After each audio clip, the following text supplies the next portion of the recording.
50వ కీర్తన 50వ కీర్తన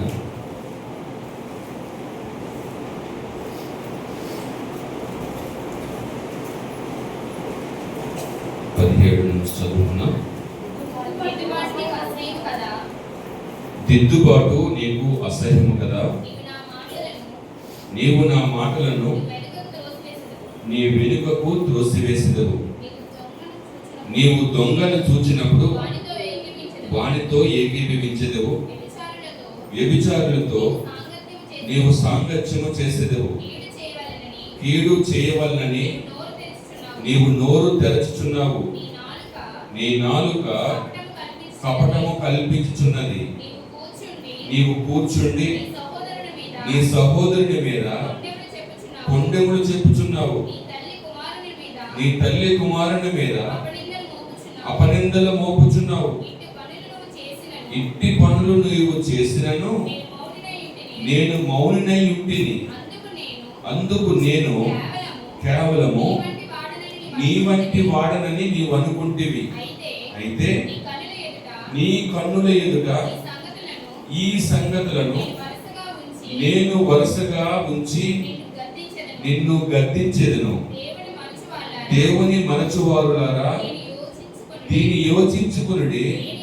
లేని ఎడల నేను మిమ్మును చీల్చివేయుదును. తప్పించువాడును ఎవడును లేకపోవును. హల్లెలూయా. ఎలా ఉన్నాయి వాక్యం? సూర్యులతో కూర్చున్నట్టుగా ఉందా?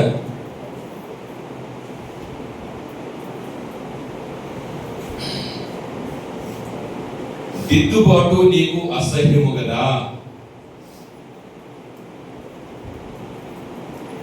దేవునికి అసహ్యమైనవి చాలా ఉన్నాయి. మనం చాలాసార్లు వాక్యాన్ని ధ్యానం చేసినప్పుడు యెహోవాకు అసహ్యమైనవని చెప్పి గర్వమైన, అహంకారమైన ఇట్లాంటివి ఎన్నోసార్లు మనం చదువుకున్నాం. అయితే మనకు అసహ్యమైనవి ఏంటి?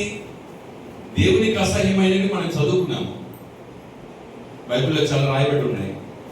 మనకు అసహ్యమైనది ఏంటి అని అంటే, చాలా సార్లు మనకు కొద్దిగా అసహ్యంగా అనిపిస్తుంది. అసహ్యం అంటే వినడానికి అంత ఇంపుగా ఉండదు, వినడానికి అంతగా ఆసక్తిగా ఉండదు. మరి ఏం ఆసక్తి ఉంటుంది? అమ్మా, దేవుడు నేను అద్భుతమైన రీతిలో నేను దీవిస్తాడమ్మా. నువ్వు వచ్చే సంవత్సరంలో నీ స్థితి ఎట్లా ఉండదు, వేరే లెవెల్లో ఉంటుంది. ఓకే, ఇంకా ఎన్నెన్నో ఇట్లా చెప్తా ఉంటే నా స్థితి ఎలా ఉంటుంది అలా చెప్తున్నప్పుడు మనం ఊహించుకుంటాం. అంటే నేను ఇలా ఉంటాను అనమాట. మా ఇల్లు స్వరూపం మారిపోయింది, నా ఫ్యామిలీ స్వరూపం మారిపోయింది, నా ఇంట్లో సామాన్లు పాత ఉండవు, కొత్త ఉంటాయన్నమాట. ఏవో ఇప్పుడు కొత్త కొత్తవి, లేకపోతే ఇంకొకటి నాకు పెళ్ళి అయిపోయింది, లేకపోతే నాకు జాబ్ వస్తుంది, ఇలా ఏవో ఆలోచనలు వస్తూ ఉంటాయి. అలా చెప్తున్నప్పుడు ఏంటి వచ్చే సంవత్సరం ఎట్లా ఉండదు, వచ్చే సంవత్సరం నీకు అద్భుతమైన స్థితి నీకు ఉంటుందంటే ఏవేవో ఆలోచనలు వచ్చేస్తూ ఉంటాయి. చాలా ఆనందంగా ఉంటుంది, చాలా బూస్టింగ్ ఇస్తున్నట్టుగా ఉంటుంది. ఆ రోజు ఎప్పుడు వస్తుంది, ఆ సంవత్సరం ఎప్పుడు వస్తుంది, అదే కదా నేను ఇన్ని సంవత్సరాల నుంచి వేచి చూస్తున్నాను అని చాలాసార్లు అలాంటి మాటలు వింటూ ఉంటే చాలా మనకి ఆసక్తి, ఆనందంగా ఉంటుంది. అయితే ఎప్పుడు అవే కాదు మనకు కావాల్సినవి, ఎప్పుడు అవే కాదు మనకు కావాల్సినవి. చాలాసార్లు ఏం కావాలంటే మనకి దిద్దుబాటు స్వభావం మనకు ఉండాలి, దిద్దుకునే స్వభావం మనకు ఉండాలి. దిద్దుబాటు అసహ్యమైంది వాడికి ఏం వస్తుంది? ఇప్పుడు చూడండి, పలక మీద రాస్తే ఏబిసిడి రాస్తూ ఉంటే కొంతమంది పిల్లలు చాలా ఆసక్తితో రాస్తూ ఉంటారు. ఆ లైన్ల మీద రాస్తూ నేర్చుకుంటారు, తొందరగా వచ్చేస్తారు. కొంతమంది అసలు విసిరేస్తాడు, పలక విసిరేస్తాడు, పెన్సిల్ విసిరేస్తూ ఉంటాడు. ఇవంతా కూడా అసలు దిద్దడానికి ఇష్టం ఉండదు. లేకపోతే భయంతో 2-3 సార్లు దిద్దుతాడు, తర్వాత వద్దంటాడు. వాడి దిద్దడం రాకపోతే దిద్దడం అనేది వాడికి ఇష్టం లేకపోతే వాడికి ఏమొస్తాయి? ఏబిసిడీలు రావు కదా. వీడు ఇష్టం ఉన్నటువంటి వాడు ఏబిసిడీల తర్వాత ఇంకా మిగతా తర్వాత ఉన్నట్లు అక్షరాలు నేర్చేసుకుంటాడు తొందరగా. వీడేమో ఇష్టం లేనివాడు అక్కడే అదే 3 నెలలైనా 5 నెలలైనా 6 నెలలైనా ఆ ఏబిసి ఏబిసి ఏబిసి అదే ఉంటుంది అనమాట. వీటితో పాటు జాయిన్ అయ్యేవాడు మొత్తం లెటర్స్ అన్ని కూడా అక్షరాలన్నీ కూడా నేర్చేసుకుంటాడు. వాడికి ఇష్టం దిద్దడం అంటే. అలాగే అదే విధంగా మన ఆత్మీయ జీవితంలో, మన యొక్క దైనిక సంబంధమైన జీవితంలో, ప్రతిదిన జీవితంలో దిద్దుకోవలసినవి చాలా ఉంటాయి. చాలా విషయాలు మనం దిద్దుకోవాలి. నువ్వు ఈ విషయంలో దిద్దుకోవాలని దేవుడు మనతో మాట్లాడుతూ ఉంటే నేను అంగీకరిస్తానా? లేకపోతే ఆ వద్దులే, ఇంకా మంచి కీర్తన ఏదో తీయండి, మంచి కీర్తన. ఇందులో చెడ్డ కీర్తనలు కూడా ఉన్నాయండి, ఉంటాయా బైబిల్లో? ఏది ఉన్నా అది మనకు మంచికే. హల్లెలూయా. అది కొద్దిగా ఇబ్బందికరంగా ఉన్నా, మనకి ఇబ్బంది కలిగించినా, ఇందాక మనం చదువుకున్నది, నీ ముందు నీ వెనకాల నేను ఆవరించి ఉంటాను, నీ మీద నా చెయ్యి చాచి ఉంచుతాను, నీ పడక తెలుసు, నీ నడక తెలుసు అని అంటే ఇబ్బందికరంగా దేంట్లో ఎక్కడికి వెళ్ళినా వదలైనా, ఎక్కడికి వెళ్ళినా వదలైనా, మా అమ్మకి నా నాన్నకి లేని శ్రద్ధ ఈయనకి ఎందుకు? కొడితే తిడితే వాళ్ళు కొడతారు, మా నాన్న కొట్టాలి, మా అమ్మ కొట్టాలి. కానీ ఈయనేంటి? వదలట ఒక నిమిషం ఉన్నా నీకు ఆయన కాపుదల కావాలని నువ్వు కోరుకుంటే ఆయన నిన్ను వదలడు. హల్లెలూయా. నువ్వు ఎక్కడికి వెళ్ళినా ప్రతి క్షణం కూడా దేవుని కాపుదల నాకు కావాలి అని నువ్వు అనుకుంటే ఆయన నిన్ను వదలడు. నాకు వద్దయ్యా, నువ్వు ప్రతి దగ్గరికి నా దగ్గరకు నాతో పాటు వస్తే నేను చేయవలసినవి చాలా ఉన్నాయి, నువ్వు అవన్నీ చూస్తావు ఇంటి దగ్గరుండి, నువ్వు అక్కడ ఉండాలంటే ఆయన మనల్ని చెయ్యి విడిచిపెడితే మళ్ళీ మనము జాగ్రత్తగా రాగలమో లేదో తెలియదు. కనుక ఆయన మనతో మాట్లాడుతున్నప్పుడు దిద్దుకోవాలి అనేటప్పుడు మనము దిద్దుకుంటే మంచిది.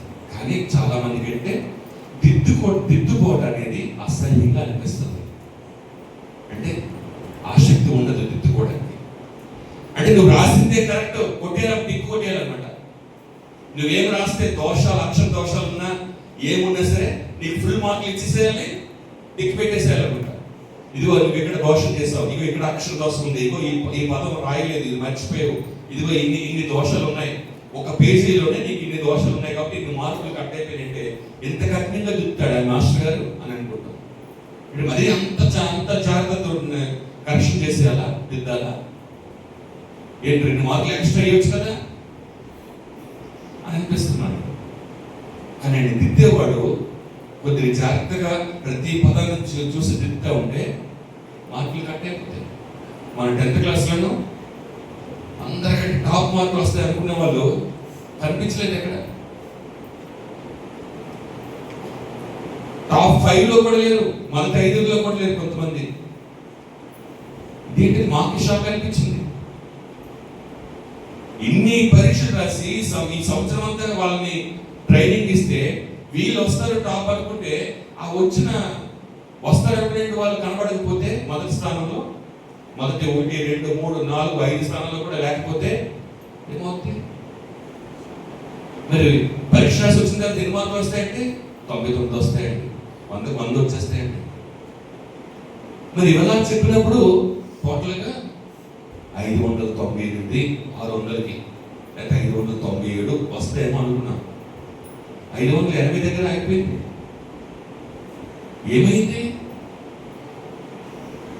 ఏమైంది అంటే దోషాలు, అక్షర దోషాల వల్ల అక్కడ ఒక అరమాకు, ఇక్కడ ఒక అరమాకు, ఇక్కడ ఒక అరమాకు అవన్నీ కట్ అయిపోయేటప్పటికి 584 దగ్గరే ఆగిపోతే ఎలా ఉంటుంది?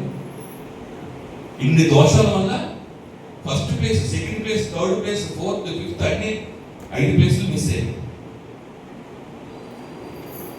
అప్పుడు పేపర్ తెప్పించుకుంటే ఆ పేపర్లో చూస్తే ఎందుకు రాలేదో మార్కులు, ఎక్కడ తప్పు రాశానని చూస్తే అందులో తెలిసింది, తేలింది. అప్పుడు ఒక అబ్బాయి 4వ ప్లేస్కి వెళ్ళిపోయాడు. తను కట్టాడు, పేపర్ వచ్చింది, చూశాడు, ఇవి ఇందులో కరెక్ట్గానే ఉన్నాయి, మార్కులు వేయలేదని చెప్పి మళ్ళీ అప్లై చేశాడు. ముందు అప్లై చేసుకున్నాడు, 4 మార్కులు పెరిగాయి, ఫస్ట్ ప్లేస్కి వెళ్ళిపోయాడు. ఒకడు వచ్చాడు ఫస్ట్ ప్లేస్ 596, ఇంకొకడు 592 దగ్గరే ఆగిపోయాడు. ఇప్పుడు అప్లై చేయడం వల్ల నాకు రాదు, నాకు మార్కులు ఎక్కువ వస్తే ఎందుకు తక్కువ వచ్చాయి కాదు కదని చెప్పి ఒక 1200 పెట్టి అప్లై చేశారు. అప్లై చేస్తే మళ్ళీ ఆ పేపర్ని పరిశీలిస్తే 4 మార్కులు పెరిగాయి. ఇప్పుడు వీడు కూడా 596తో ఫస్ట్లోకి వచ్చేసాడు. హల్లెలూయా. అక్కడ ఏం జరిగింది? దిద్దుబాటు జరిగింది. ఇక్కడ 2 దిద్దుబాట్లు చూడండి.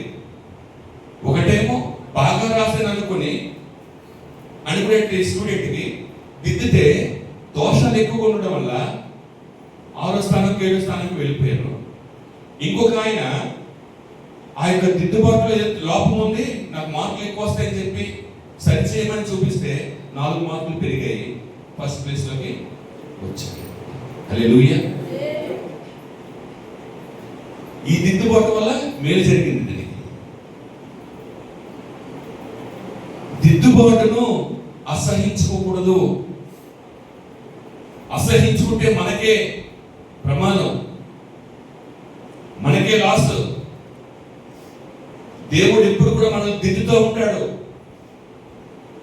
ఎలా దిద్దుతాడంటే ఆయన సందేశాల ద్వారా దిద్దుతూ ఉంటాడు, ఆయన లేఖనాల ద్వారా దిద్దుతూ ఉంటాడు. ఆ దిద్దుబాటును ఏం చేయాలి? మనం అంగీకరించాలి. కోప్పడకూడదు,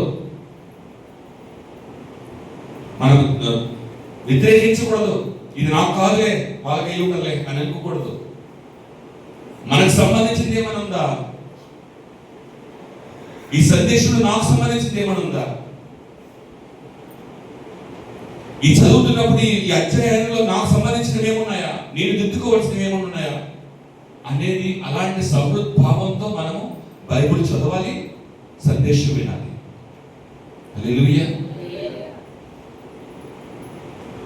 దిద్దుబాటు నీకు అసహ్యము కదా, నీవు నా మాటలను నీ వెనుకకు త్రోసివేస్తావు. దేవుడు మాట్లాడుతుంటే ఆ మాటలు ఏం చేస్తారు? కొంతమంది వెనక్కి త్రోసివేస్తారు. నాకు కాదులే. మరి ఎవరికి? మనం నీతిమంతులమా, పరిశుద్ధులమా? దిద్దుకోవాల్సిన అవసరం మనకి లేదా? ఎన్ని దిద్దుకోవాలి.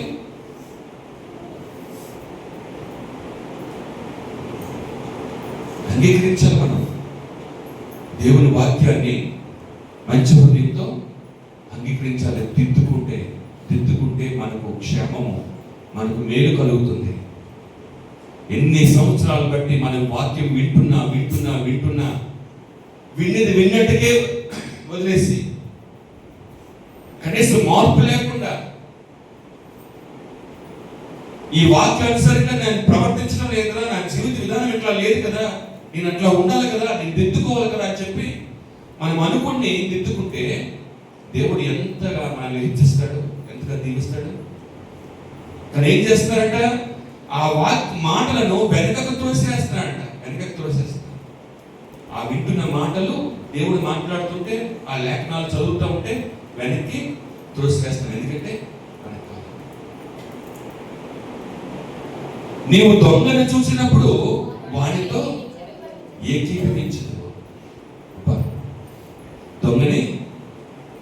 దొంగని చూస్తున్నప్పుడు వానితో ఏకీభవించదు. దొంగలు చూస్తున్నప్పుడు, దొంగలతో సహవాసం చేసినప్పుడు ఏకీభవిస్తూ ఉంటారంట. మన స్నేహితులు ఉంటారు కదా, రే మన అక్కడికి వెళ్ళి అక్కడ నుంచి తీసుకొచ్చేస్తారు, అవునా, బాగా చేస్తుందా, తీస్తారా? నీకు ఎంత ధైర్యం ఎలా వచ్చింది? ఎవరు చూడలేదురా నేనంటే? చూడనప్పుడే నేను 4 రోజుల నుంచి ట్రై చేశాను. 5వ రోజులు కరెక్ట్గా నా ప్లాన్ సక్సెస్ అయిపోయిందా? అబ్బో నువ్వు చాలా గొప్పడు వెళ్ళరా అంటే ఏం చేస్తున్నావు నువ్వు? ఏకీభవిస్తున్నాడు అనమాట వాడు చేసే చెడ్డ పనికి. రే అట్లాంటి పనులు ఏంటిరా? ఆ దొంగతనాలు ఏంటి? బుద్ధి లేదా? జ్ఞానం లేదా? నీకు భయం లేదా? ఎవరు చూడకుండా దేవుడు చూస్తాడు కదా అని చెప్పాల్సింది పోయి వాడితో ఏకీభవించే వారిగా ఉంటారంట. ఎవరైనా తప్పు చేస్తే అలా చెయ్యకూడదు కదా, అలా చెయ్యకూడదు కదా, అది మంచిది అనుకుంటున్నావా, నీకు క్షేమమా అలా చేస్తే, ఆ తప్పు చేస్తే అని చెప్పాల్సింది పోయి ఏకీభవిస్తే అంటే వాళ్ళు ఏంటంటే దిద్దుబాటును అసహించుకునేవాళ్ళు అనమాట. అర్థమైందా? సామెతల గ్రంథంలో 12వ అధ్యాయం 1వ వచనం చూస్తే సామెతలు శిక్షను ప్రేమించువాడు జ్ఞానమును ప్రేమించువాడు గద్దింపును అసహించుకునేవాడు పశుప్రాయుడు. చూసారా? శిక్షను ప్రేమించువాడు జ్ఞానమును ప్రేమించేవాడంట. హల్లెలూయా. శిక్ష, నువ్వు తప్పు చేసినప్పుడు మీ అమ్మ కొట్టింది అనుకోండి, గద్దించింది అనుకోండి. నువ్వు తప్పు చేసినప్పుడు నీ తండ్రి గద్దించాడు అనుకోండి. నువ్వు తప్పు చేసినప్పుడు నువ్వు చెడు మాటలు మాట్లాడుతున్నప్పుడైనా, నీ ప్రవర్తన బాగలేనప్పుడైనా నీ స్నేహితుడు గద్దించాడు అనుకోండి, మీ మాస్టర్ గారు గద్దించాడు అనుకోండి, మీ పాస్టర్ గారు గద్దించాడు అనుకోండి, నీ మంచిని కోరేవాడు నేను గద్దించాడు అనుకోండి, వాడు జ్ఞానాన్ని ప్రేమించేవాడంట. హల్లెలూయా. దాన్ని అంగీకరిస్తే ఆ గద్దింపును, ఆ శిక్షను నువ్వు నిజంగానే నేను తప్పు చేస్తాను అందుకనే నా స్నేహితుడు గద్దించాడు, నేను నిజంగానే తప్పు చేస్తాను అందుకనే మా నాన్న కొట్టాడు, నేను తప్పు చేయబట్టి మా సార్ కొట్టారు, తిట్టారు అని నువ్వు మంచి హృదయంతో అంగీకరిస్తే నువ్వు జ్ఞానాన్ని ప్రేమిస్తున్నావు అని అర్థం. జ్ఞానాన్ని ప్రేమిస్తున్నావు.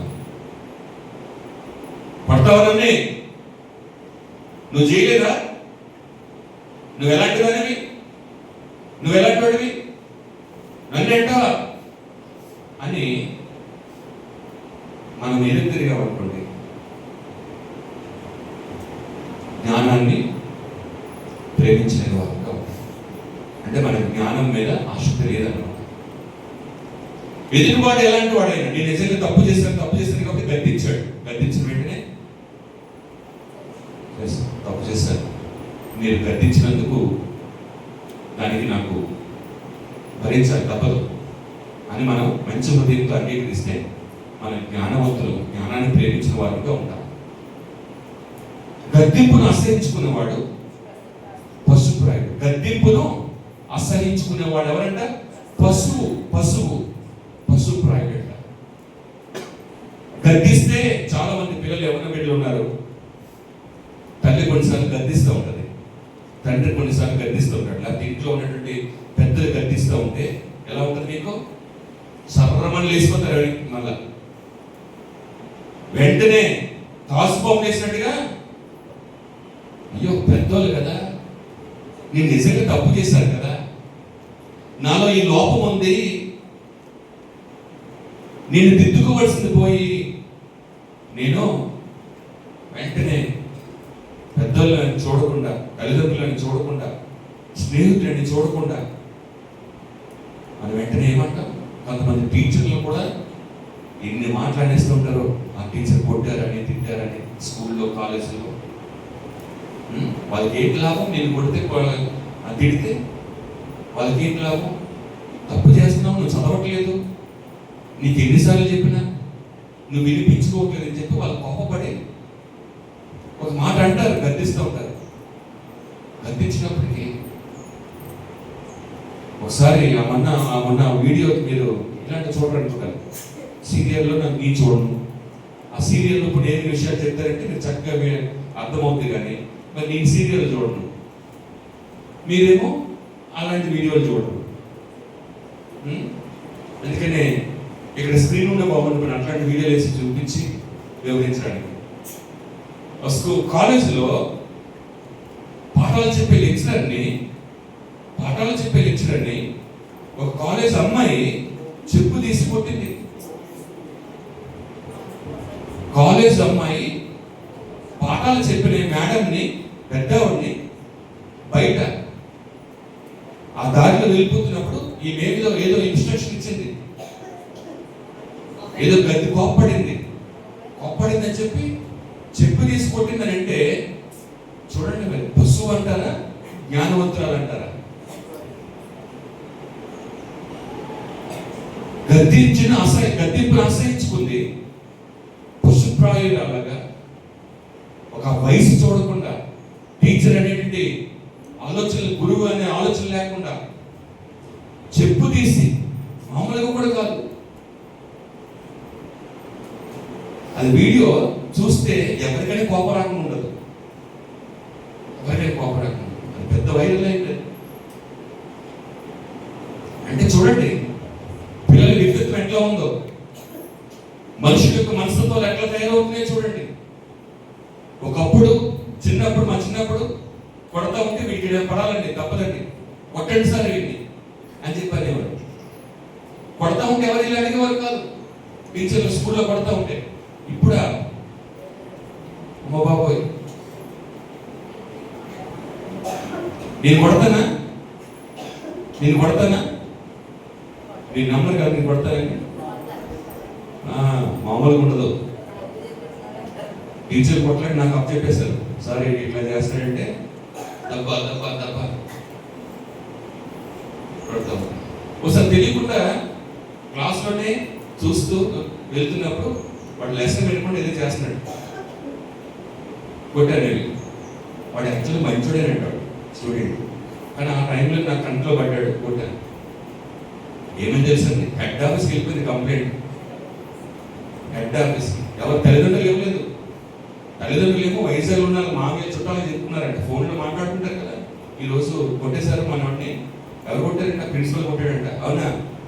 వెంటనే నెట్లో చూశాడు, హెడ్ ఆఫీస్ ఫోన్ నెంబర్ చేసేసాడు. అక్కడ నుంచి నాకు ఫోన్ వచ్చింది, ఇలా కొట్టారంట.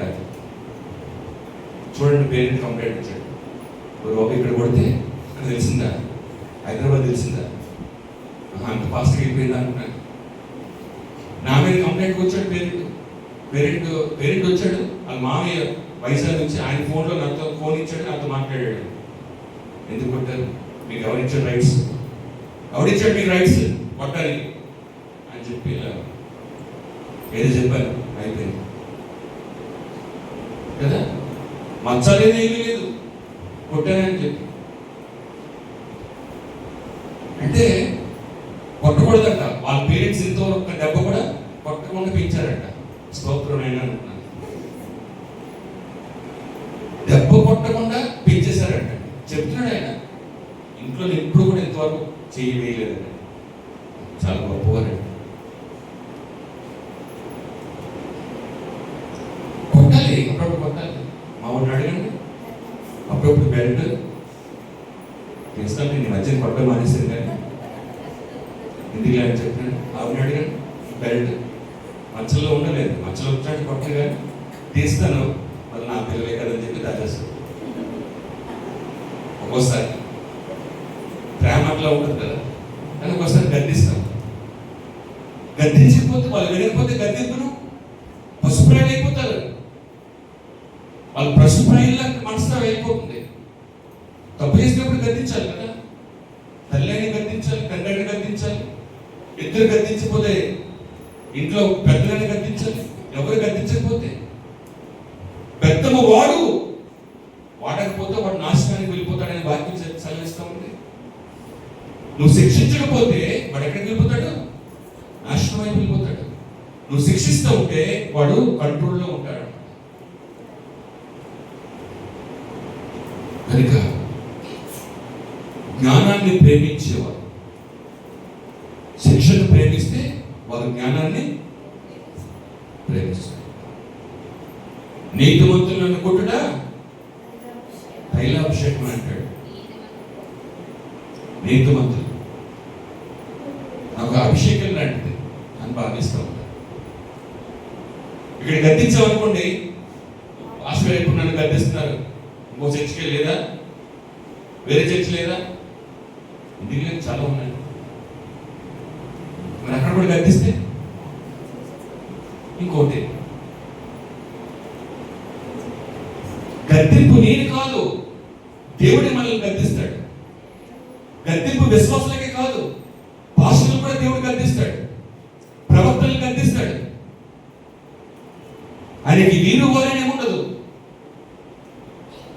తప్పు చేసినప్పుడు అందరినీ కూడా గద్దిస్తాడు. ప్రవక్తలు అనేక మందిని దేవుడు పంపిస్తే ఆ రాజుతో నేను చెప్పినట్టు మాటలు చెప్పమని చెప్పి ఇలా చెప్తున్నప్పుడు వాళ్ళని చంపేసినటువంటి దినాలు ఉన్నాయి. ఈ ప్రవక్తలు చంపేసేవారు. నువ్వే వచ్చి ఇలా నాతో మాట్లాడతావా, నాకే చెప్పేవాడు అని వచ్చి, నేను కాదు దేవుడు చెప్పాడయ్యా అంటే వినేవారు కాదు. కొంతమంది దేవుని ఎందుకు భయభక్తులు కలిగేవారు వినారు. కొందరు ప్రవక్తలు కూడా చంపేశారు, సంహరించారు. దిద్దుబాటు అసహ్యంగా ఉండకూడదు. వ్యభిచారులతో నువ్వు సాంగత్యం చేసేదవు. వ్యభిచారం చేసేటటువంటి వారితో, అలాంటి బుద్ధులు, అలాంటి స్వభావాలు ఉండే వారితో ఏం చేస్తారు? సాంగత్యం చేస్తుంటే నువ్వేమవుతావు? ప్యాకెట్ ఆడుతున్న వాడితో పాటు, ప్యాకెట్ ఆడుతున్న వాడితో పాటు అక్కడ పక్కన కూర్చున్న వాడిని కూడా తీసుకెళ్తారు పోలీసులు. ప్యాకెట్ ఆడేవాడు అక్కడే కాదు, పక్కన దొరికిన వాడు అందరినీ కూడా, అయ్యా నేను ఆడలేదయ్యా, పద స్టేషన్ పద, అక్కడ ఎందుకు లేదు. మరి ఇక్కడ చట్టాలు ఎట్లా ఉంటే, ఇక్కడ గవర్నమెంట్ రూల్స్ ఎట్లా ఉంటే, మరి సృష్టిని పరిపాలిస్తున్న ఆ పరిపాలకుడు ఆయన ఏం చేస్తాడు? నువ్వు ఎవరితో సాంగత్యం చేస్తున్నావు, ఎవరితో ఏకీపిస్తున్నావు? తప్పుగా చెప్పవా? తప్పు చేసే వారితో ఏకీపిస్తావా? వారితో కలిపి సంతోషిస్తావా? ఆ తప్పును నువ్వు కూడా సమర్థిస్తావా? అంటే గద్దెంపు అసహ్యమా నీకు అనే వాక్యం ద్వారా దేవుడు మనతో మాట్లాడుతూ ఉన్నాడు. కీడు చేయవలనని నీవు నోరు తెరచుచున్నావు, నీ నాలుక కపటము కల్పించుచున్నది. కీడు చేయాలని నీవు నోరు తెరచుచున్నావు. నోరు తెరిస్తే కీడు మాటలు వస్తూ ఉంటాయి. చాలా మంది కీడు కలిగించే మాటలు వస్తూ ఉంటాయి. జాగ్రత్త సుమా. నీ నోరు దేవుడు కలుగు చేసింది. మన నోరుని ఆయన స్తుతించడానికి, ప్రార్థించడానికి, అనుకూల వచనాలు పడడానికి, క్షేమాభివృద్ధి కలుగు చేసే మాటలే పలుకుడి.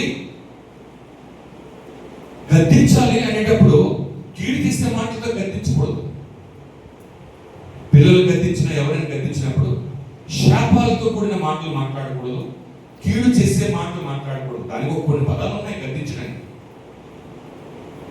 బుద్ధి లేదా నీకు, జ్ఞానం లేదా నీకు, ఈ మాటలు మాట్లాడవచ్చు. కానీ మనం వేరే భాష మాట్లాడతాం. ఆ భాష పుస్తకాల్లో ఉండదు, మన హృదయంలోనే ఉంటుంది కదా. ఆ భాష మాట్లాడుతూ ఉంటాం. కోపం వచ్చినప్పుడు, చిరాకు వచ్చినప్పుడు, చాలా అన్నమాట. మనం తిట్టాను మా వాడిని, వాడు మాట్లాడే భాష, వాడి పదాలు, ఏం పదాలు మాట్లాడాలి మన నోట్లోంచి. ఇలాంటి భాష రావాలి. ఇద్దరికి పడతా ఉంటాయి చాలాసార్లు వాళ్ళు మాట్లాడే భాషలు. ఏదో సరదాగా, ఇదేదో ఓతు పదంలాగా. మన నోరు ద్వారా, ఈ నోటు ద్వారానే దేవుడిని స్తుతిస్తున్నాము. ఆ నోటు ద్వారానే శాప వచనాలు కానీ, కీడు చేసే వచనాలు కానీ రాకూడదు. మన దేవుడిని తెలుసుకున్నాము. నీ తలంపు మనసులో పుట్టక ముందే ఆయన తెలుసంట. అంటే మనం మాట్లాడే భాష ఆయనకు ముందుగానే తెలిసిపోతుంది, రికార్డ్ అయిపోతుంది. అక్కడ పైన రికార్డ్ అవుతుంది. నీ మాటలు బట్టి నువ్వు నీతిమంతుడివా కాదు అనేది దేవుడు తీర్పు తీరుస్తాడంట. మాటలను బట్టి కోపం వచ్చింది కదా అని చెప్పండి, చిరాకు వచ్చేసింది కదా అని చెప్పండి. ఇది భాష మార్చేసుకుంటామా? అన్యులు, వాళ్ళకి తెలియదు, దేవుని వాక్యం తెలియదు, వాళ్ళు మాట్లాడతారు. మనం సర్వోన్నతమైన దేవునికి పిల్లలము. ఎంత గొప్ప ఆధిక్యత ఇచ్చాడు దేవుడు మనకి, సర్వోన్నతమైన దేవుని పిల్లలు. అందుకని మనం ఎట్లా ఉండాలంటే, దేవుని పిల్లలు ఎట్లా ఉండాలి, సైతాన్ పిల్లలు ఎట్లా ఉండాలి, రెండింటికి తారతమ్యం ఉండాలి కదా. మనం ప్రత్యేకింపబడ్డాం కదా. మీరు ప్రత్యేకింపబడిన వారు. ఏంటి ప్రత్యేకత? ఏంటో ఏముందని ప్రత్యేకత? ఎక్కడ ప్రత్యేకత? కోపం రావాలా ప్రత్యేకత ఏంటి తెలుస్తుంది కదండి. కోపము వచ్చినప్పుడే మనం వెంటనే ఏ వాక్యం గుర్తు రావాలి? ఓర్పు సహనము కలిగి ఉండుడి అనేటువంటి వాక్యాన్ని మనం గుర్తుపెట్టుకోవాలి. అప్పుడే కదా మనకి ఓర్పు సహనం అనేది. కోపం వచ్చినప్పుడు ఏ తప్పుదం చేస్తామో, ఏ నష్టం చేస్తామో, ఎవరిని కొట్టేస్తామో, ఎలాంటి పదాలు వాడతామో అనేటువంటి అలాంటి సమయంలోనూ ఇది ఓర్పు సహనం రావాలి. ఏ కోపం లేనప్పుడు, ఏ శోధన లేనప్పుడు, ఏ ఇరిటేషన్ చిరాకు లేనప్పుడు నాకు చాలా ఓర్పు ఉందండి, నాకు చాలా సహనం ఉంది. అప్పుడు ఎందుకు ఓర్పు? నీ ఓర్పు నీ సహనం ఎప్పుడు కనబడుతుంది? ఎప్పుడు కనబడుతుంది? ప్రశాంతంగా ఉండేప్పుడా? కాదే. నిన్ను శోధిస్తున్నప్పుడు, నిన్ను రెచ్చగొడుతున్నప్పుడు, అప్పుడు నీ ఓర్పు ఎంతవరకు ఉందో, సహనం ఎంతవరకు ఉన్నదని అప్పుడు తెలుస్తుంది కదా. ఇప్పుడు మనకి జ్వరం వచ్చినప్పటికే కదా ఆ యొక్క టెంపరేచర్ ఎంత ఉన్నది చూపిస్తుంది థర్మామీటర్ అని. కనుక మనము ఈ యొక్క దిద్దుబాటును అసహించుకోకూడదు. తర్వాత ఏమంటాడు? నీవు కూర్చుండి నీ సహోదరుని మీద కొండములు చెప్పుచున్నావు, నీ తల్లి కుమారుని మీద అపనిందలు మోపుచున్నావు. నీవు కూర్చుండి నీ సహోదరుని మీద. అవును, ఇల్లు ఇలాగే తగలంటే చాలా కుటుంబాల్లో ఇలాంటి విధానం. ఎవరి మీద కొండలు? సహోదరుని మీద, తమ్ముడి మీదో, అన్నయ్య మీదో, చెల్లి మీదో, అక్క మీదో, ఎవరి మీదైనా కొండెములు. చాలా భయంకరమైనవి కొండెములు. ఒకరోజు ఒక మునిసిని దగ్గరికి వెళ్ళాడట ఒక వ్యక్తి. అయ్యా, నేను తప్పు చేశాను, పాపం చేశాను.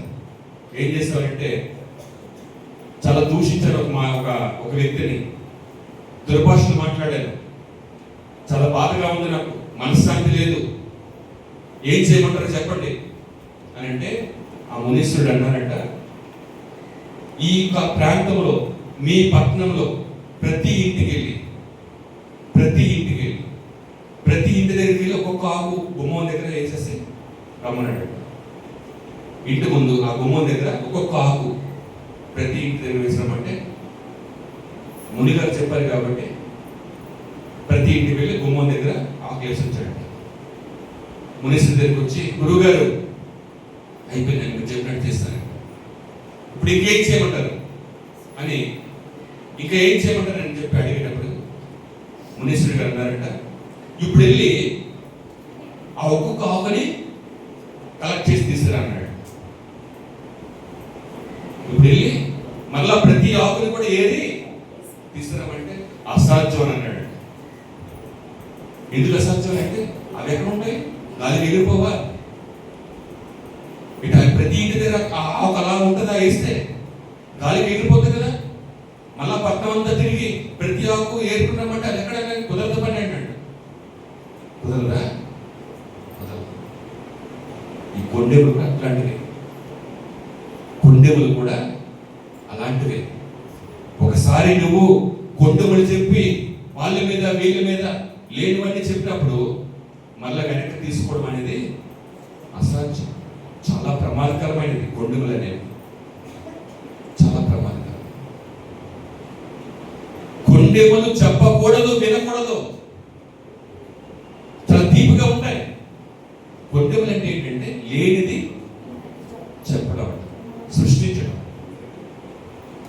చెప్పుకోవడం, జరిగింది చెప్పుకోవడం మనకి మామూలుగా పర్వాలేదు, జరిగింది కాబట్టి చెప్పుకోవడం. కానీ కొన్ని విషయాలు లేకుండానే జరిగిందని అవి వాళ్ళు పోసుకుంటే చెప్తూ ఉంటారు. అది మనం కూడా నిజమని నమ్మేసుకుంటాం. ఇది చాలా ప్రమాదం, చాలా ప్రమాదం. ఈ కొండెములు చెప్పేవారు దేవునికి అసహ్యులు. అసలు ఇది వాస్తవమా కాదని తెలుసుకోవాలి. మనం తెలుసుకోకుండా వెంటనే నమ్మేసి వారిని ఏదో నిందించేసి బురద జల్లేసాడు. అలా చేయకూడదు మనం. అది కొండమా వాస్తవమా ఏంటనేది తెలుసుకోవడానికి కొంత సమయం పడుతుంది. వెంటనే నమ్మకూడదు. నాకు కొన్ని కంప్లైంట్స్ వస్తూ ఉంటాయి. సార్ మేడం సార్ ఈ సార్ అని చెప్పిన నా దగ్గరకు వచ్చినప్పుడు వెంటనే నమ్మేస్తుందేమో అనుకుంటారు వాళ్ళు. నమ్మేస్తుందేమో అని చెప్పి అనేసుకుంటారు. వింటారు, ఇంకేం జరిగింది అని అంటారు. వాళ్ళు చెప్తూ ఉంటారు, సరే ఓకే మీరు వెళ్ళండి, నేను మాట్లాడతాను. ఆ తర్వాత ఆ వ్యక్తి ఎవరైతే ఉన్నారో పర్సనల్గా పిలుస్తాను. దీనికి అందరి ముందు మాట్లాడకూడదు, పిలుస్తాను. ఇలా తెలిసింది అది నిజమా కాదా అని అడుగుతాను. ఇలా తెలిసింది అది నిజమా కాదు. ఇప్పుడు వాళ్ళు చెప్తారు కదా, వాళ్ళు చెప్పిన దాంట్లోనూ ఏముందండి తెలుసు. అప్పుడు రెండు వేరే చూసుకుంటే ఎవరిలోనైనా ఒకవేళ తప్పుగా ఉంటే మీరు ఇలా చేసి ఉండకుండా ఉంటే బాగుంటుంది కదా. మీరు ఇలా కొద్దిగా ఈ మాట లేకపోతే ఇలా చేయడం వల్ల అక్కడ ఇలా జరిగింది చూసారా, అది చేసి ఉండకుండా ఉంటే అక్కడ అలా జరిగేది కాదు కదండి. చిన్న తప్పు మీలో కూడా కనిపిస్తుంది. ఆయన కూడా పెద్దగానే చేస్తాడని చెప్పి తర్వాత ఆయన పిలిచి ఇట్లా సముదాయించి లేకపోతే గొడవడేసుకుంటామేంటి అమ్మని చెప్తామా చేయి కదా, ఏం చేయాలి మనం సమాధానం పరచాలి, చక్కదిద్దాలి పరిస్థితి. అంతేగాని కొండలు చెప్పుకొని వెంటనే వాళ్ళ మీద యాక్షన్ తీసుకొని వాళ్ళ మీద ఏదో కోపం పెట్టుకొని అవసరం వచ్చినప్పుడు సమయం వచ్చినప్పుడు వాళ్ళు లాగి ఇంతకుముందు ఉండేవారంట. నాకు చెప్తూ ఉంటారు. ఆ చెప్పింది విని వాళ్ళ మీద పక్క పెట్టేసుకుని వాళ్ళకి ఎక్కువ పని ఇచ్చేసి చాలా ఇబ్బంది పెట్టేసేవారంట. వాళ్ళ స్వభావం అది, వాళ్ళ మనస్తత్వం అది. మన వాక్యాన్ని వింటున్నాము, మనం ప్రత్యేకింపబడిన వారు. హల్లెలూయా. ఏది పడితే అది నమ్మేయడానికి దేవుడు మనకు నేర్పిస్తూ ఉన్నాడు, బోధిస్తూ ఉన్నాడు ఎంత జాగ్రత్తగా ఉండాలనేది. ఎవరు నమ్మేసినట్టుగా, ఎవరో వినేసినట్టుగా, ఎవరో చెప్పినట్టుగా మన మనసు అట్లా ఉండకూడదు, మన నోరు అట్లా ఉండకూడదు. మనం దేవుడి పిల్లలు అంటే పిల్లలలాగే ఉండాలి. అందుకని ఏమంటాడంటే నీ సహోదరుని మీద కొండలు చెప్పుచున్నావు. ఎవరి సహోదరుడు? నీ తల్లి కుమారుడు. నీ తల్లి కుమారుడు మీదే, కుమార్తె మీదే కొండెములు చెప్తున్నట్టుగా ఉన్నారు కదా. అన్నయ్య మీద తమ్ముడు, తమ్ముడి మీద అన్నయ్య, చెల్లి మీద. ఇది వీళ్ళే సమాధానం లేక ఇళ్లలోనూ కొండెములు చెప్పుకుంటే ఇక బయట ఇంకా తీసి చెప్తారు. అన్నదమ్ముల మీద సత్యత లేదు, అక్క చెల్లి మీద సత్యత లేదు. ఒకరికొకరు చెప్పుకుంటా ఇంకేముంది, వాక్యం ఎక్కడ ఉంది? ఎలా గద్దిస్తున్నాడు చూడండి.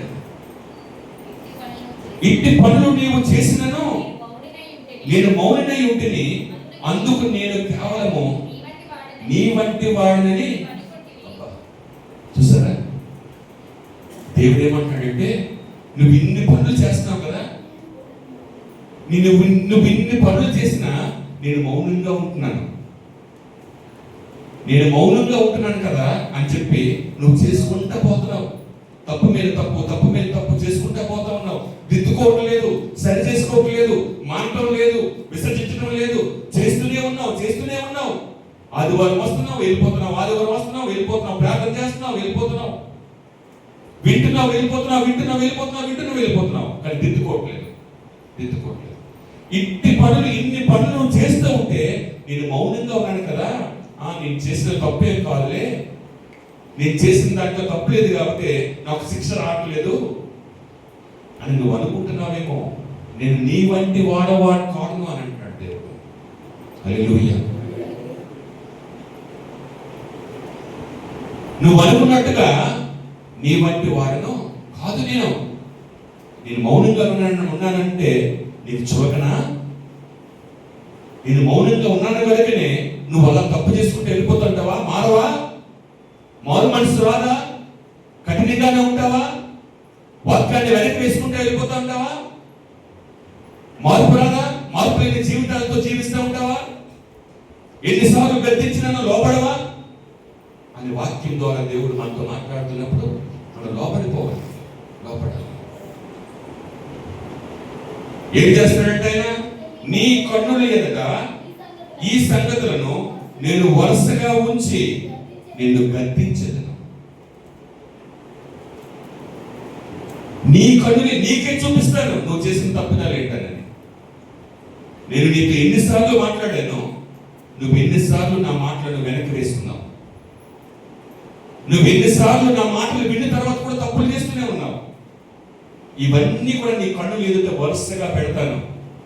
రీల్స్ పెట్టినట్టుగా పెడతాను. పెట్టప్పుడు నేను గద్దిస్తాను. నువ్వు కుడివైపు ఉండాలా, ఎడమవైపు ఉండాలా, నువ్వు నాతో ఉండాలా, పాతాళంలో ఉండాలనేది అప్పుడు గద్దిస్తాను అని అంటున్నాడు. అంటే ఎంత జాగ్రత్త ఉండాలి. మనం దిద్దుకోవాలా లేదా?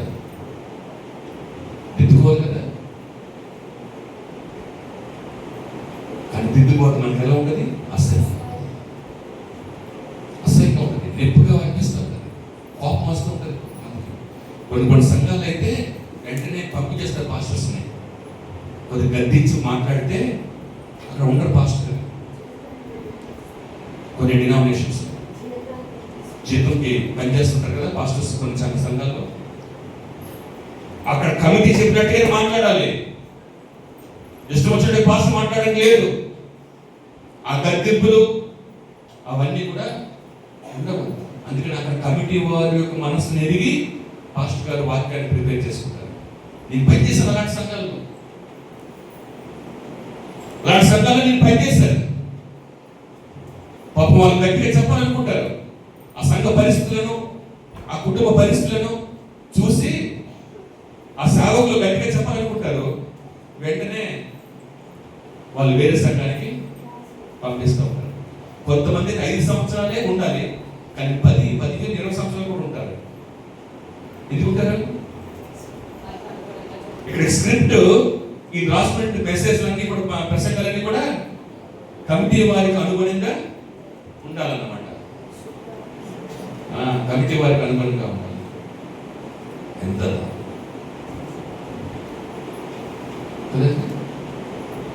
కనుక నీ కన్ను ఎదుట ఈ సంగతులు నేను వరుసగా ఉంచి నేను గద్దించదును. దేవుని మరచువారులారా దీనిని యోచించుకునడి. లేని ఎడల నేను మిమ్మను చీల్చివేయుదును. తప్పించువాడు ఎవడనో యోచించుకోండి. దేవుడు ఛాన్స్ చేస్తున్నాడు, అవకాశం ఇస్తున్నాడు మనకు. ఏమనంటే ఇన్ని చేస్తున్నా, నేను మౌనంగా ఉన్నానని. చాలా మంది అంటారు దేవుడు ఎక్కడ ఉన్నాడండి? దేవుడు ఇన్ని జరుగుతాయండి. ఇన్ని మోసాలు, ఇన్ని ఘోరాలు, ఇన్ని హత్యలు, ఇన్ని రేపులు, ఇంత దౌర్జన్యం జరుగుతున్నాయి కదా. దేవుడు చూస్తే ఊరుకుంటాడా? దేవుడు ఏం చేయలేడా? ఎక్కడున్నాడండి దేవుడు? ఏదో మన యొక్క అనుకుంటున్నాం అంతే ఉన్నాడని. ఆయన చూస్తూ ఊరుకుంటాడా? ఇక్కడ దిగుతూ ఉన్నాడు. వారికి ఇక్కడ సమాధానం ఏంటంటే, నేను చూస్తూ ఊరుకున్న వాడిని నువ్వు అనుకుంటున్నావు కదా. ప్రతి చర్య కూడా, ప్రతిది కూడా దేవుడు కనుసన్నలో ఉంటూనే ఉంటుంది. ఆయన కనబడకుండా ఏది కూడా ఉండదు. ఆయన గర్జిస్తాడు. ఒక రోజు రాబోతూ ఉంది. అప్పుడు స్క్రీన్ మీద, ఆ స్క్రీన్ ఎంత ఉంటుందో తెలుసండి? థియేటర్లో ఉన్న స్క్రీన్, చర్చిలో ఉన్న స్క్రీన్, లేదా మీటింగ్లో, పబ్లిక్ మీటింగ్లో పెద్ద స్క్రీన్ పెడతారు కదా స్టేజ్ మీద. ఆ స్క్రీన్ మీద ఎంత దూరం ఉన్నా సరే ప్రసంగికులు కనిపిస్తూ ఉంటారు కదా. ఆ స్క్రీన్ వేస్తారు అనుకుంటారా? ఆ స్క్రీన్ అయితే కాకినాడ వాళ్ళకి కనబడుతుంది, మరి మిగతా వాళ్ళకి ఆయన స్క్రీన్ ఏంటి? ఆకాశం. హల్లెలూయా. ఆకాశం అంత స్క్రీన్ వేస్తాడు ఆయన. ఈ భూమి మీద ఉన్న ప్రతి ఒక్కరికి కనబడుతుంది అక్కడ. ఆకాశం మీద ఏముందో ప్రతి ఒక్కరికి కనబడేట్లుగా అంత పెద్ద స్క్రీన్ మీద అందరినీ కూడా ఎవరెవరు ఏం చేశారంటే చూపిస్తారంట. ఆయన దగ్గర ఉన్న టెక్నాలజీ ఎవరి దగ్గర ఉండదు. ఈ దేవుడు నియమించిపోయిన టెక్నాలజీ మనుషులు రూపొందించేస్తారా, సృష్టిస్తారా? అంత గొప్ప టెక్నాలజీ ఆయన గద్దిస్తాడు. అందుకనే ఏమంటాడు, దీన్ని యోచించుకోండి, యోచించుకో, విమర్శించుకో, పరీక్షించుకో, మిమ్మల్ని మీరు పరీక్షించుకోండి, మిమ్మల్ని మీరు విమర్శించుకోండి. ఎక్కడ మీరు అసహ్యపడుతున్నారు, ఏ గద్ది పట్టి మీకు అసహ్యము? కొంతమందికి ఏంటంటే మనం ఏ తప్పులు చేస్తామో ఆ తప్పుని ఎత్తి చూపిస్తున్నాం అనుకోండి వాక్యం ద్వారా, వీళ్ళకి అసహ్యంగా ఉంటుంది, ఇంకొకరికి ఆనందంగా ఉంటుంది. ఎందుకంటే వాళ్ళకి ఆ తప్పు చేయరు. ఒకటి డబ్బు మీద వ్యామోహం, ఒకరికి స్త్రీ మీద వ్యామోహం, ఇంకొకరికి అధికారం మీద వ్యామోహం, ఇంకొకరికేమో ఇంకొకటి వ్యామోహం, ఇంకొకరి వ్యామోహం. అది ఏదైనా మనం ప్రసంగిస్తున్నప్పుడు ఆ వ్యామోహంలో ఉన్న వారికి అసహ్యంగా ఉంటుంది, ఆ సందేశం మిగతా వారికి ఉండదు. ఇప్పుడు ఇంకొక పాయింట్ చెప్పినప్పుడు వీళ్ళకి ఆనందంగా ఉంటుంది, వాళ్ళకేమో అసహ్యంగా ఉంటుంది. మనం ఏంటంటే లేఖనం ఏదైనా సరే మనము ఆ లేఖనానికి విధేయత చూపించాలి. అది దేవుడి లేఖనం కనుక. హల్లెలూయా. అప్పుడే దేవుడు మనలను కిందకాడు ఏం చేశాడు, దావీదు ఏం చేశాడు? దావీదు భక్తుడు నాతానుని పంపించి గద్దిస్తే వెంటనే పశ్చాత్తాపడ్డాడు. రాత్రి చదువుకున్నాం కదా ఏంటి, స్థిరమైన మనస్సు నూతనంగా పుట్టించిన నా హృదయాన్ని శుద్ధి చేయి ప్రభువా, నా హృదయాన్ని శుద్ధి చేయను అని దావీదు భక్తుడు అడిగినట్లుగా మనము అంతరంగంలో స్థిరమైన మనస్సు నూతనముగా పుట్టించు. స్థిరమైన మనస్సు. స్థిరంగా ఉండలేకపోతున్నాను. నేను ఇలా మాట్లాడకూడదు అనుకుంటున్నాను కానీ మాట్లాడేస్తున్నాను. నేను ఈ పని చేయకూడదు అనుకుంటున్నాను కానీ చేసేస్తున్నాను. నేను ఎట్లాంటి వారితో సాంగత్యం చేయకూడదు అనుకుంటున్నాను కానీ మళ్ళీ వారే నాకు స్నేహితులు, వారి దగ్గరికి వెళ్ళిపోతున్నాను. నేను ఇలాంటివి చూడకూడదు అనుకుంటున్నాను కానీ చూసేస్తున్నాను.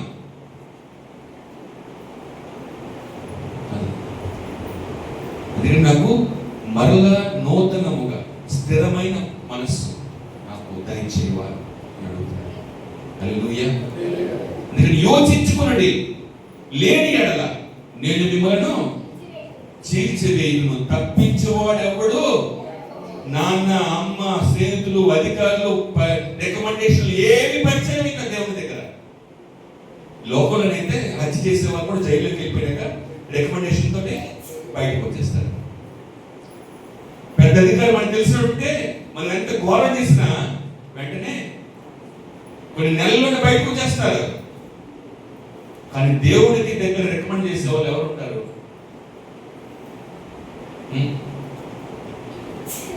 మోషే గారు చేస్తారు. ఏమైనా అయ్యా ఆ తప్పేదో ఆ పాప మీద నా మీద వేసుకుంటాను, ఈ ప్రజలు ఏం చేస్తారు? వీరికి క్షమించండి. గొప్ప దైవజనుడు, దేవునికి స్తోత్రం. వీరేం చేస్తారయ్యా? ఆ తప్పు నాదే అని తన మీద వేసుకుంటాడు. ఆ దైవజనులు మీకు తెలుసా, పరిశుద్ధులు ప్రార్థనలు, దైవ సేవకుల ప్రార్థనలు అనేక మందిని కాపాడుతున్నాయి. మన గొప్పవారం అని మనం ఏదో గొప్పగా ఉన్నామని కాదు, అనేక మంది ప్రార్థన చేస్తారు క్రైస్తవుల కోసం, దేవుని ఆరాధించే వారి కోసం ప్రార్థన చేస్తున్నారు. మనం తెలియకుండానే ప్రార్థన చేస్తాము. అయ్యా ప్రపంచంలో ఉన్న సంఘాలన్నీ కూడా క్షేమంగా ఉండేటట్టు చేయనైనా, విశ్వాసులందరూ కూడా భద్రంగా ఉంచినైనా కాపాడి ప్రభు అని ఎంతోమంది ప్రార్థన చేస్తారు. ఎంతమంది సేవకులు, ఎంతమంది పరిశుద్ధులు ప్రార్థన చేస్తుంటే అవన్నీ కాపాడుతున్నాయి ఆ ప్రార్థన ద్వారా. హల్లెలూయా. కనుక మనము గద్దింపును అసహించుకోకుండా దాన్ని మనం అంగీకరించి జ్ఞానాన్ని ప్రేమించే వారుగా ఉండాలి.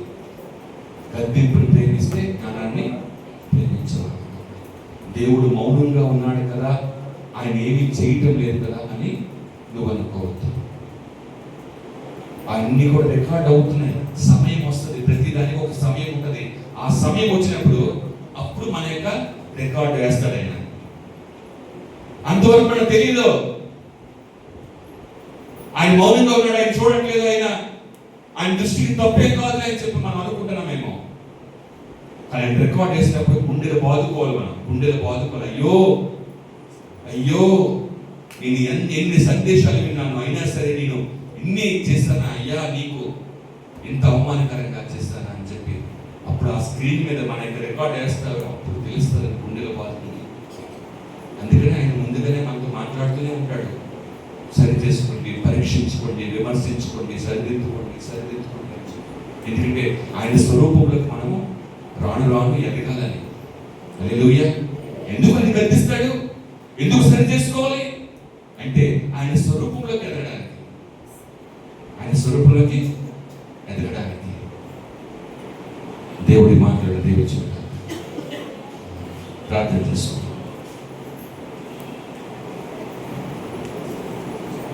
Thank you, Jesus.